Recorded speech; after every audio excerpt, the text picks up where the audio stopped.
Guy Robinson. Mark, pleased to meet you. Thank you for coming in. No trouble. Robinson Property. Yes. 42 years old. Yeah, 40. Well, I am, and the business is 42 years old. But Okay. I didn't start when I was born. But my the- grandfather, I'm third generation real estate. Okay. Mark, so my grandfather and father had Ray Robinson Real Estate, which is now Robinson Property. And we talked about the fact that it would be the Hunter's largest independent real estate group. I think so. Yes. Yeah. There's over 80 staff. So we work in sales and permanent property and holiday property management. So so there's plenty going on. Indeed. Let's talk about the 42 years that you've been responsible. No. Part of the 42 years. About 23 of those in real You've estate seen now. it. Yeah, Okay. yeah. What were some of the strategies? Because to build an independent real estate agent, anyone who's been on the fringes knows that's not easy.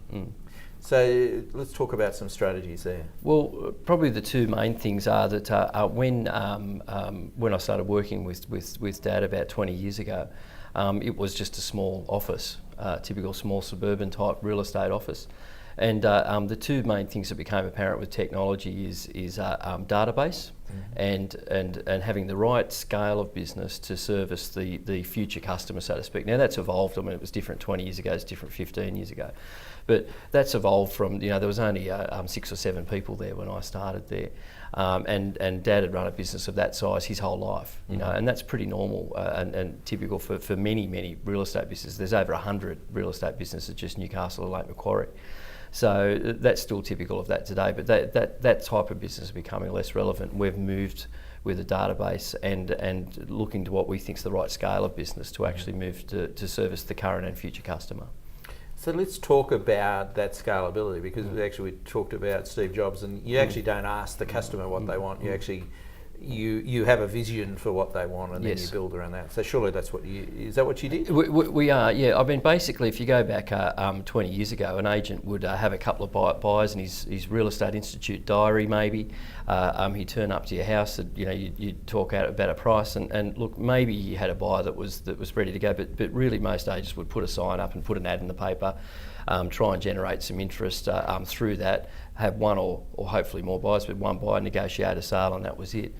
With the database, I mean, the database is only relevant if it's got any scale. I mean, the original database, such as the white pages, is not very relevant if it's only got 10 or 20 people in it. You want everyone, as many relevant people as you can. So we've got a large database, including all of the different parts of our business. There's 60, 70,000 people in that. We don't annoy all of those people with spam. So scale's important though, but it's managed, and we've got a full-time customer service operator that manages that database.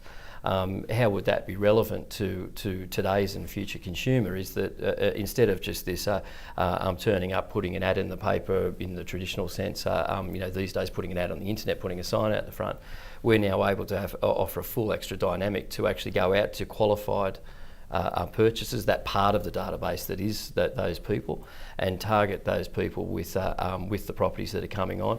And our recent situation is that we're selling quite a lot of properties prior to them actually hitting the market, i.e. hitting the internet, hitting the traditional press such as the newspaper, or even getting a sign up.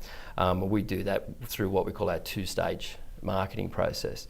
And why is that important to customers? Well, it's a faster result. We're selling 40% of our... So who are your customers? Are your vendors? Yeah, customers are our vendors, yes, but to get more vendors and to keep them happy and to get the referral business, you need to have the look after the purchases, and of course you want to turn those purchases, of course, through the best sort of sales process you can, the best experience for the vendor and the best experience for the purchaser, to turn that into them trusting you with their home as well.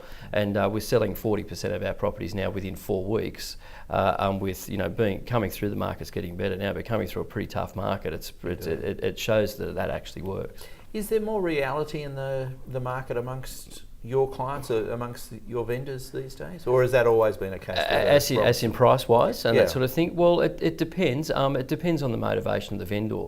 If the vendor is has bought something else, where they're going to be highly motivated. But the most difficult ones are ones that bought more at the top of the market but don't really need to sell.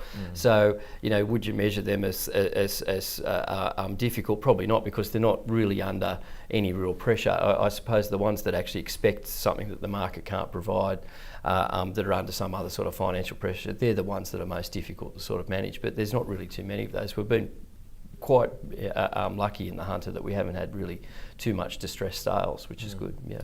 We heard this morning that the median price, home price is lifting a little at the moment as well. Yeah, potential to lift. That's right. Yeah, and like as interest rates come down and that sort of thing, but that'll continue to happen. But keep in mind our median home price, depending on where you measure it from, like with this Newcastle LJ or the wider lower Hunter and that sort of thing, but at around that 360,000, 370,000 mark, it's so much more competitively priced to say median price in Gosford, Wollongong, and certainly middle and outer ring of Sydney. So there's certainly room to grow for that. Yeah. Next 12 months, what do you want to do? Next 12 months, we want to become a bit more involved with educating the market in respect of the way that real estate statistics are interpreted. I mean, there's a lot of property magazines and that sort of thing out there that sort of survive on picking sort of small parts of data. I understand why they need to do that, because that's what generates a story, and otherwise there's not much else to talk about. But people can you can make the mistake with property data to take a very small sample.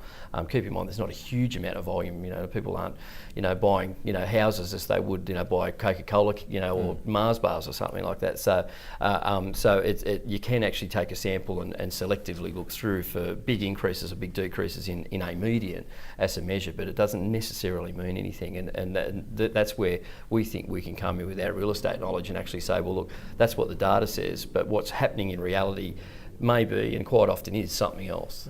Yeah. Your site is quite rich with that information. Your blogs and well, we do, but we're looking to relaunch our website in the not too distant future. We've got quite a lot of ideas on that, and a lot of the basic underlying premise of that is transparency. And we really want to add a lot more transparency to the sale process. If you do look at a lot of the blog sites, any of the main sites where any real estate situation comes up, people feel that they are being conned in some way, scammed in some way through the sales process. Whether they're vendors or mostly purchasers, but that's an education situation that actually starts with the agent, then goes to the purchaser, and obviously then the vendor. But that's the main steps. I mean, agents can't complain about having a bad rap unless they actually proactively do something to fix that. And it's a shame that like Real Estate Institute of Victoria came out the other day and said that blamed the underquoting situation, and they literally came out and publicly blamed the vendors for it, and which was then very quickly denied by vendors out there, and I really don't think that's the way to go. Transparency in the sales process is really important. But that's based on information, and it's based on pressures, and it's based on understanding what the vendor really wants. That's my view, and we might come back. We talk about, I guess, core competencies. Now, the example we use is McDonald's. They actually don't make hamburgers. What they are, their core competency is food delivery. What's Robinson's Properties core competency, do you think? Okay, well, in respect of what? Well, it depends, because we've got holiday business, permanent property management business, and sales. But I think if proportionally, where does there's no trade secrets. They're all very large businesses. The Winning Holidays business that we run does over 8,000 holidays a year. We have over 20,000 people that come through that business each year. So it's one of the biggest holiday businesses in the country. So it's very busy for us. Permanent property management was about 2,500 properties out there, so that's quite large as well. But sales-wise, we sold just under 700 properties last financial year. We've got some big projects coming up next year, and we hope to get close to 1,000 next year, which is going to be great. So they're all, they are sustainable businesses in their own right. Yeah, they're all big businesses in their own right. But coming back to the question of what in each of those situations, the thing for me is the experience of that. what is the experience of Marcus the vendor, what's the experience of Marcus the tenant, what's the experience of Marcus the holiday maker, so that's so what comes out of that is okay, you've been through a process, we're a service industry. Unfortunately, many people come through the real estate process and feel handled or scammed, or not all of them, obviously. Handled is an appropriate phrase. It is. But look, certainly some people that are really disgruntled certainly feel scammed. I wouldn't say it's getting less. I think that I think that as purchasers become, for example, more, there's so much more data out there. You see the latest, Commonwealth Bank ad where the app you can point at a house. That was information that agents all had years ago. You needed an agent to know what something was worth. You needed an agent to know what something was sold for. You needed an agent for all these. All of that information's out there now. So agents, there's too many agents out there that won't recognise or haven't recognised that they're becoming less relevant, and instead of actually embracing what the current and future customer wants, they're actually rebelling from that. And you can actually feel all of this resistance and a bit of buffheadedness about that, and we don't see that. We want to go the other way and get in front of the market and make it more transparent and lead that, rather than actually, keep engaging with old practices, so to speak, when the world's already changed. So is your core competency transparency to your client? It is, and it's because it is unique. Bob will, to have a core competency, it needs to be unique. It does, and what we're looking to do is in for example the sale process, is that we need to of course educating the agent first up, but just putting it in simple terms is that vendors will say, just get me an offer. Now, when you're talking about something that's for $10 or $20, well, that's not really an issue because, Mark, I'm sure you got $10 or $20 on. You've got, it's not a problem. But you go and pull an offer off someone for $500,000. I mean, have they got finance? Have they sold their house? All of these things. So I mean, so there is an education process there from the vendor. Well, you want me to get a qualified buyer and an unconditional exchange contract, so you've got certainty to move forward. That's really what they're asking. You need to make sure they're putting it forward in that terms.